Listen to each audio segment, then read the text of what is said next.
Hey everyone, Miss GoElectric here, and I'm at the BLNK booth at CES 2023, and I have a special guest with me here today. I have the president of BLNK Charging here, Brendan.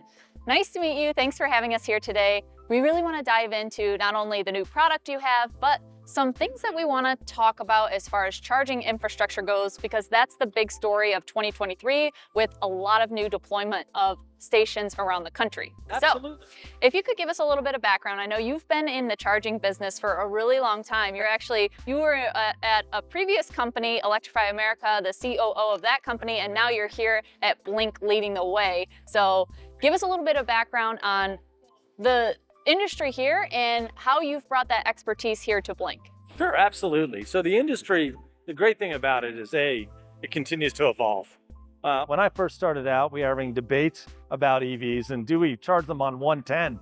And we don't need DC fast charging. Now, you fast forward 14 years, we're talking about how fast can we charge them in the right situations with technology as high as 350, 400 kilowatt charging and beyond to megawatt charging with buses. So the industry is really evolving at a very fast pace now, and new technology is coming to market and some pretty exciting stuff.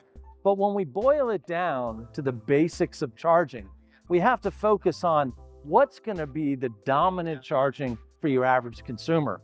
And what we believe at BLNK is that's going to be L2.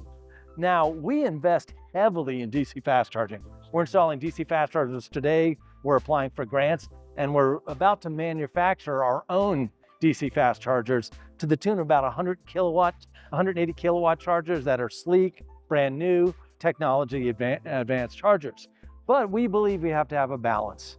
And we believe that balance globally is, we look at the McKinsey data that says about 90% of the kilowatts will be out to L2, and that other 10% are going to be DC fast chargers, predominantly around the corridors, the major routes, connecting cities together, and in stopgap measures where you have a whole bunch of L2s, but you need a fast fueling situation. We believe that balance is really going to drive EV adoption and create what we like to coin as range confidence, as opposed to range anxiety for all those new EV customers out there. All right, so let's talk about the breadth and scale of BLNK charging and what kind of control you guys have for your network. Let me unpack it by talking about who BLNK is and our various different types of models. And first, the size of the company.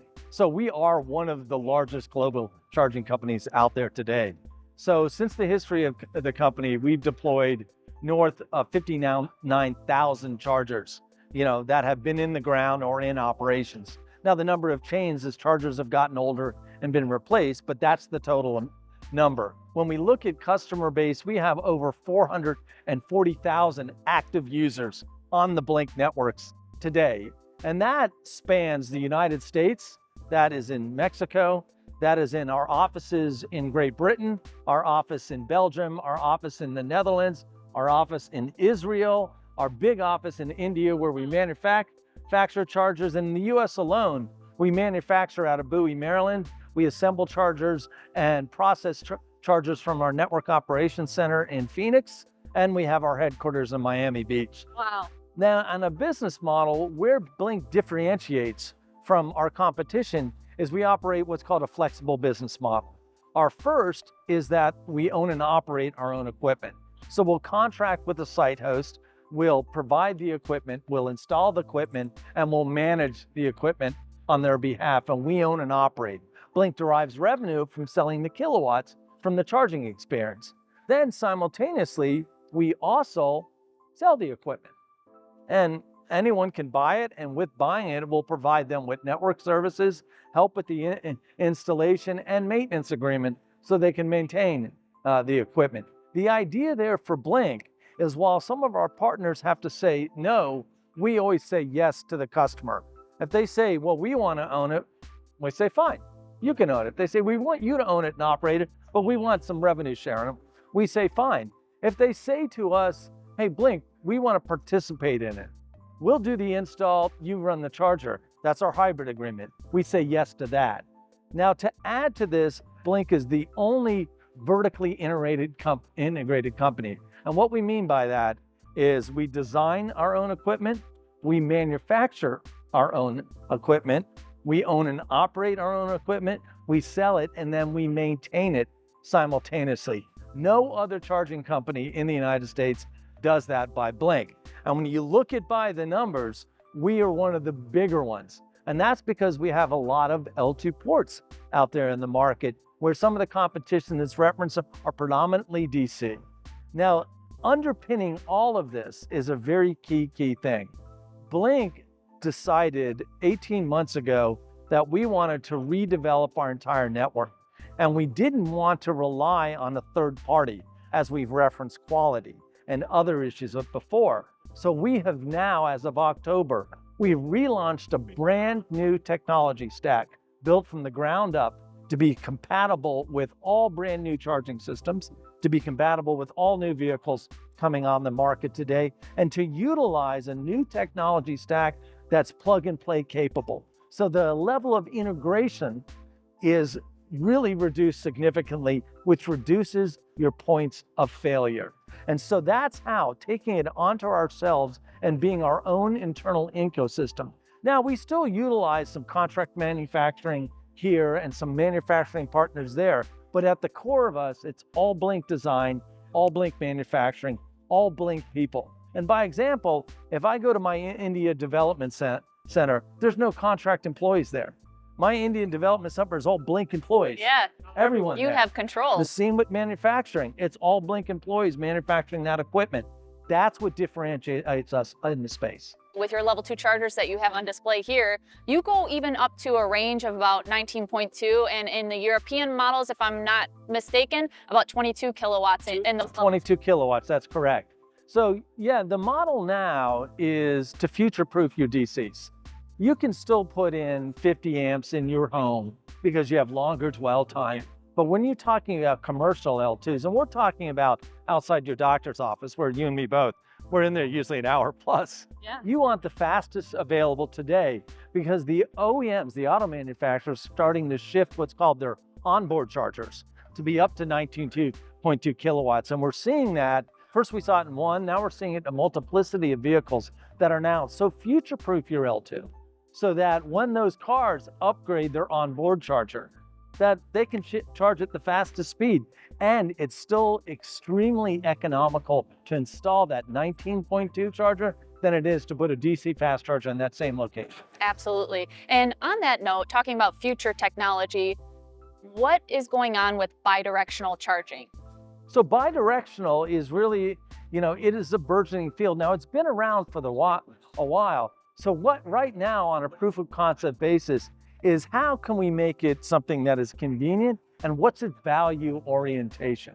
So when you get to the value orientation, vehicle to grid, vehicle to home, bidirectional charging that incorporates battery technology in it simultaneously. So these are some of these new exciting elements that are coming. So Blink will support bidirectional charging in our home applications and where needed in some of our public applications simultaneously. The OEMs need to support it as well by making their vehicles bidirectional simultaneously. So we're working with them, asking them what is the tech spec you're going to install in the vehicle, what our chargers needed to be to support that. So we're very much involved with our tech center on bidirectional chargers, but we're going to keep pace with the industry and make sure that we grow with it and that it's value added. Saying you can do it is one thing. Making sure that doing it and there's a value factor associated with it is the most important thing. And on that note, plug and charge. Plug and charge, so all of our chargers either will be today or will be in the future plug and charge capable. Now, we'll still have some that aren't, because you actually can sell some at a reduced price where someone doesn't want plug and charge capability. But all of our L2s and all of our DCs will take advantage of that new technology. We're getting past the chip shortage that really impacted both on the OEM side and on the charger side, because 18 months ago, you couldn't get an EV that had it capable because the chipsets weren't around. Now they are. So we're starting to double down on that. We'll be fully compliant. Very cool. And so let's talk about the star of the show. This is the Vision, correct? Yeah, absolutely. So we named this the Vision charger about a year ago. And we came to CES with our original prototype when we decided that, it's time to explore this space. We think this is an innovative way to bring charging to our customers and to our retail site hosts as well. So we dabbled with our first design, and then we finalized a new prototype, which we see here before us. Now this design is two 19.2 chargers built into one screen and one design. So you can do simultaneous charging out of both sides and get 19.2 out of both of them, which is an advance over all the other existing ones on the market today. And what we also did is we decided to make sure that we have longevity in screen management. And what I mean by that is this screen is designed to give you the best resolution and the best pictures. If you want to engage with the charger, you go over here to the side panel and engage with the charger. The reason we're doing that is to maintain the integrity of this screen. We don't want customers thinking, interact with that. Let that tell them the story it needs to tell them. Let this screen tell them what they need to do with the charger. So we wanted to do that because touchscreen technology has a lower lifespan than screen technology. Probably a lot of reliability issues with something of that size, as opposed to something as small as the screen to activate the charger. So we built this with that idea. Blink, while we sell equipment, we also engage in our own owner-operator model. So we have to build this so that if I place 10 of these out and I'm owning and operating them, I'm not putting a lot of capital into upgrading the equipment that I own. Sure. That way, people who buy these from us get that same advantage by engaging with Blink. We're very excited about this. And what we believe with this is if we approach a site host, we can give them these chargers, but also we can give them what's called additionality. As you might imagine, say it's a gigantic store like Macy's. Well, these are very good for the front point of all those charging, for all the parking lines, but not necessarily for the rest of them. And if you think that, let's use California as an example. So by 2035, only EVs can be sold in California. You're gonna have a lot of retail charging needs. So you use 2 or 3 of these, but then we install the other Blink products for the rest of the charging spaces. So you make sure you have a balanced equation.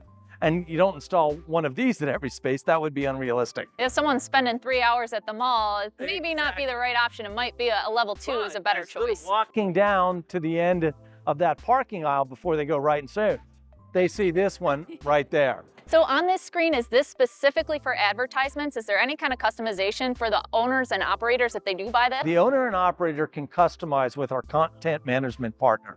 Absolutely. So if they want to run their own messaging through it, regardless of what that messaging is, they can do that. And we can facilitate that. What Blink will focus on primarily is the charging experience. And then the content management and the technology underpinning is through our partner. And our partner has a long-standing relationship with Blink that goes back 28, almost 30 years. The founder of our company of them have been doing business together. And what is this? This looks like it might be a camera or something on here. We're moving more and more to chargers that have cameras installed. And both that is to have safety for the individuals. We're also doing what we call lumens tests. And that's to make sure every place we put a charger in the ground, we do a lumens test to make sure it is safe to use that charger. So those 2 new technologies we're incorporating in every single charger we're going to sell moving forward. Very interesting. Now, like I said, this is going to be a big year, 2023, because we are going to have the deployment of the NEVI funds in the installation process. So you said you are already working on trying to get grants and things of that nature. So on the NEVI grant, the $5 billion is exclusive DC fast charging right now. So there's a formula, it's allocated out to the states now. The states are all active. Only Ohio has come out with their NEVI RFP. We're waiting for other people to come out. That's DC fast charger oriented. As you said, 4 chargers, 150 kilowatt minimum standard. Now there's 2.5 billion. Now that's allocated in a different manner. It's not given to the states. So that's for rural, disadvantaged communities and other type products for L2 and maybe some DC fast charging. By example, we run a car sharing program called Blue LA. And right now it has 40 stations with 5 chargers each. throughout the city of Los Angeles in disadvantaged communities.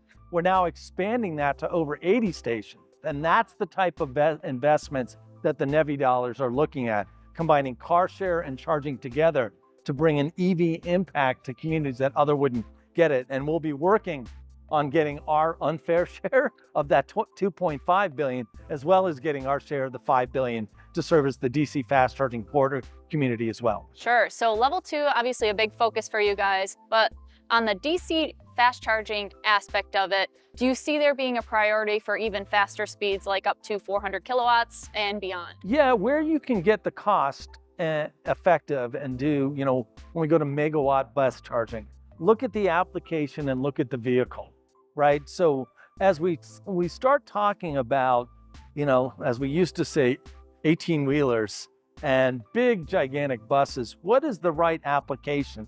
And you're going to look at some divergence and then the philosophies and then the technical underpinnings. Still, there's a lot of talk about hydrogen when it comes to the big trucks.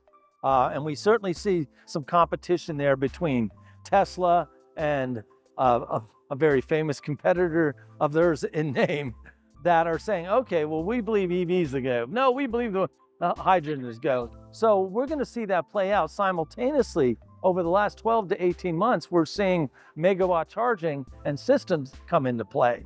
So they will be there and they're going to have a place. But what Blink is going to focus on is the dominant part and the largest part of the market. So we'll stick with DC fast charging. We'll go up to 350, 400 kilowatts. We're going to wait and see on the larger market and the megawatt market. There's a place to do that. We believe long-term it has some application, but we want to keep the cost factor down because what we need is a multiplicity of chargers. We said in our press conference earlier that the prediction is, and this is from Bloomberg Energy, by 2040, we need 340 million to 490 million chargers. So that's going to be a mix of all of the above, with the majority of them being L2. So there's been concern increasingly over the years about reliability on pretty much any network you really look at. So is there anything that you're integrating into this unit, this new one in specific, that is aimed towards better uptime, reliability, and maintenance?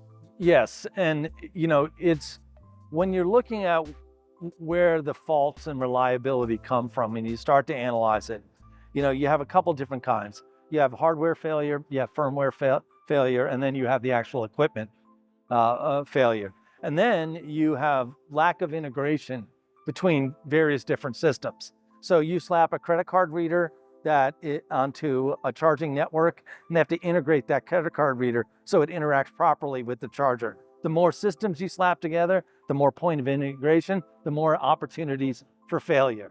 So what we're working on is seamless design that takes all of that into consideration in advance so that, hey, you know who your credit card provider is, you built that system into your network worms, you make sure you've got the right firmware developers to make sure they've thought of all these bugs that can happen in the system before deployment, and then you future-proof everything as much as possible. What we've seen this year in a lot of failure that we call failure in the networks is actually the sunsetting of 2 and 3G and moving to 4 and 5G, where those carriers shut down. And many of those chargers that people think is actually broken and won't charge, it's because it's not networked anymore.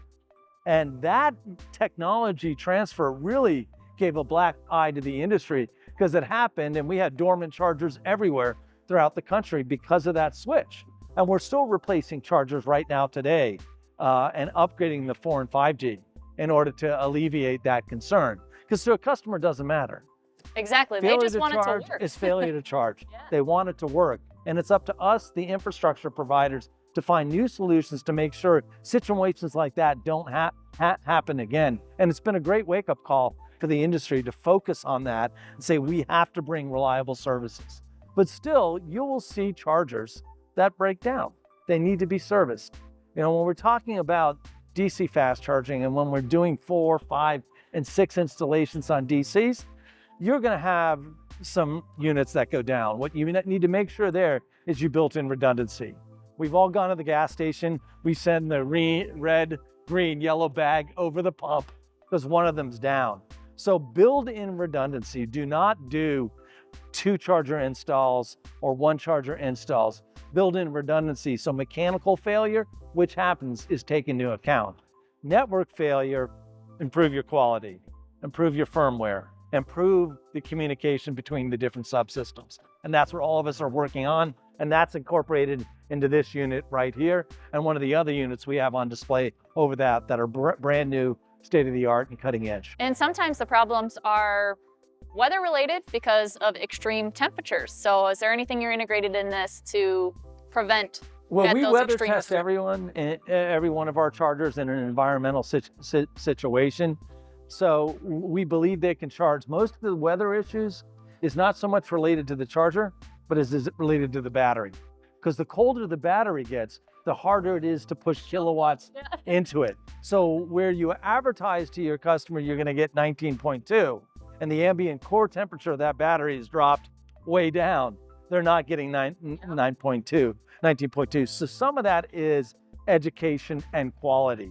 Other than that is working with the OEMs on battery management solutions that either warm or cool the battery, and all that technology is coming. Because you don't want to sell an EV and one customer gets great range and the other one gets bad range because of the environmental situation. Now, what's interesting is cold weather is great for batteries and warm weather in the extreme can be bad for batteries. So we have to balance that equation simultaneously, and the OEMs and the battery companies have made great strides on that in improving the battery technology. So obviously this year in 2023, you have a lot going on, but what would you say you're looking forward to most 2024 and beyond in the industry? So what we're focusing on is this explosive growth. All these new vehicles coming to market, all this new technology, and we look at these numbers and we look what's happening in Europe, who last year experienced a 62% growth rate in EV sales. And we're looking at the US sold over 200,000 EVs in the third quarter. And we're growing 7%, and we grew 11% over the previous year. So we're looking at this explosion, and we're excited to see it happen. And we're gonna see new trucks, new charging system. It's a great place to work. And what we believe in is the EV space, there's something unique about it. There's something very enthusiastic, entrepreneurial, and it really is a kick-ass ride. And people who really believe in this space, and it's a joy to work in it. I could not agree more, and I'm excited to see all of the things that you guys are doing in order to push the EV movement forward, but not only that, take in consideration of getting the network reliable and deploying a very specific focus on the level 2 matching dwell times for EV drivers. That's very important. So thanks for spending the time with me today, Brandon, and best of luck in the future with the Blink. We'll be definitely keeping an eye on you guys. Okay, excellent.